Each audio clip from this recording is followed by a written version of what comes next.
महागठबंधन और एनडीए दोनों का पूरा जोर 2024 के लोकसभा चुनाव पर है, लेकिन दरअसल विपक्षी दलों का जो ये महागठबंधन तैयार हो रहा है और दूसरी तरफ बीजेपी के नेतृत्व में जो एनडीए है, दोनों का लिटमस टेस्ट इस साल के आखिर तक है।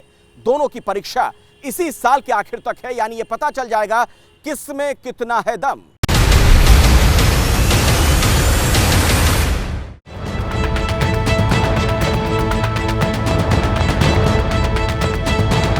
तारीख 23 जून 2023, वो तारीख जब पटना में विपक्षी दलों की बैठक होनी थी। इस बैठक को कामयाब बनाने के लिए नीतीश कुमार दिन रात एक किए हुए थे। पटना की बैठक से महज 8 दिन पहले दिल्ली में क्या हुआ था, जरा उसे सुनिए। कांग्रेस में ना सिर्फ लीडरशिप का क्राइसिस है, कांग्रेस के पास आइडियाज का भी क्राइसिस है।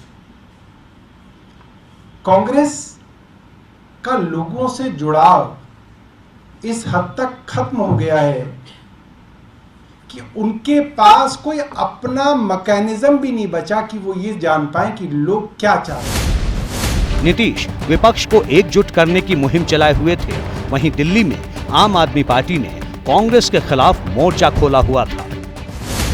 2015 में कांग्रेस की सीट 0, 2020 में दिल्ली में कांग्रेस की सीट 0, तब भी वो यहाँ चुनाव लड़ते हैं। क्यों लड़ते हैं वो यहाँ चुनाव? वो कह दें कि पंजाब और दिल्ली के अंदर चुनाव नहीं लड़ेंगे, हम भी कह देंगे राजस्थान और मध्य प्रदेश में हम नहीं लड़ेंगे। आइए टेबल पे आके बातचीत तो कीजिए। अब फिर बेंगलुरु में विपक्षी दलों की बैठक हो रही है और फिर सवाल यही है कि क्या विपक्षी पार्टियों के बीच एक साथ चुनाव लड़ने का फॉर्मूला बन पाएगा।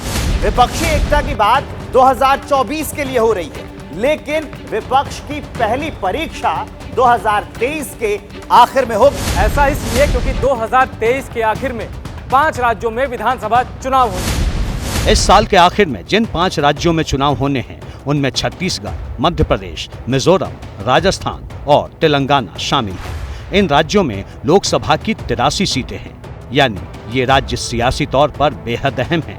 इन राज्यों में से 2 राजस्थान और छत्तीसगढ़ में कांग्रेस की सरकार है। मध्य प्रदेश में कांग्रेस मजबूती से बीजेपी के मुकाबले खड़ी है।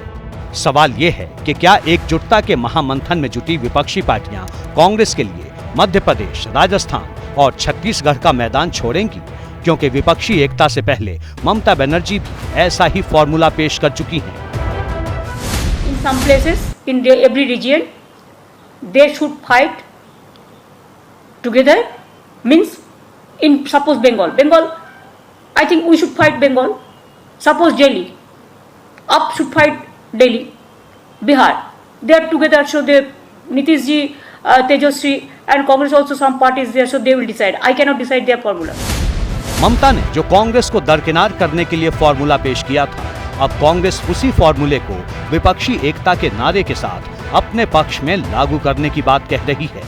देश में अलायंस पॉलिटिक्स चल रही है, कोएलिशन पॉलिटिक्स चल रही है। एक तरफ यूपीए, दूसरी तरफ एनडीए है। 10 साल हम लोगों ने सत्ता चलाई है और 10 साल से ये सत्ता में है।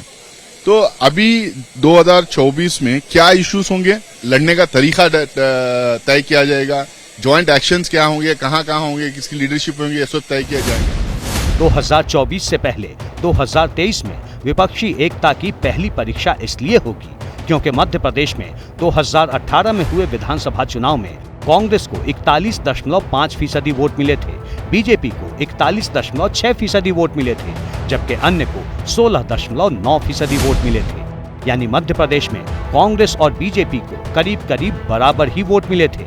ऐसे में अगर चुनाव में सभी विपक्षी पार्टियां एकजुट होती हैं, तो यहां कांग्रेस को फायदा हो सकता है। अगर क्षेत्रीय दल ये कुर्बानी देते हैं तो निश्चित तौर पर कांग्रेस एक बड़ी छतरी होगी, बीजेपी के लिए एक बड़ा चैलेंज होगा। कांग्रेस को राजस्थान में 40% वोट मिले थे, बीजेपी को 39% वोट मिले थे, जबकि अन्य को 21% वोट। यानी राजस्थान में कांग्रेस को बीजेपी के मुकाबले सिर्फ 1% ज्यादा वोट मिले। ऐसे में अगर आम आदमी पार्टी जैसे दल राजस्थान में चुनाव लड़ेंगे तो जाहिर तौर पर इसका नुकसान कांग्रेस को होगा। दरअसल गुजरात में 2022 में हुए चुनाव में कांग्रेस आम आदमी पार्टी के चुनाव लड़ने का खामियाजा भुगत चुकी है। 2017 में गुजरात में 77 सीटें जीतने वाली कांग्रेस आम आदमी पार्टी के कारण 2022 में सिर्फ 17 सीटों पर सिमट कर रह गई। इसलिए अब विपक्षी एकता के लिए हो रहे महामंथन में बड़ा सवाल यही है कि क्या 2024 से पहले 2023 में होने वाले विधानसभा चुनाव में विपक्षी पार्टियां साथ आएंगी।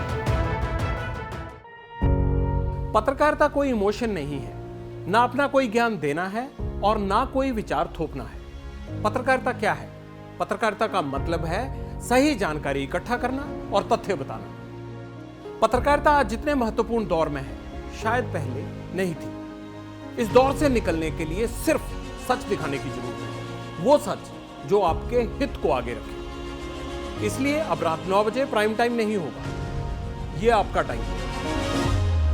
जगविंदर पटियाल के साथ देखिए पब्लिक इंटरेस्ट 17 जुलाई से सोमवार से शुक्रवार रात 9 बजे सिर्फ एबीपी न्यूज पर। एबीपी न्यूज आपको रखे आगे।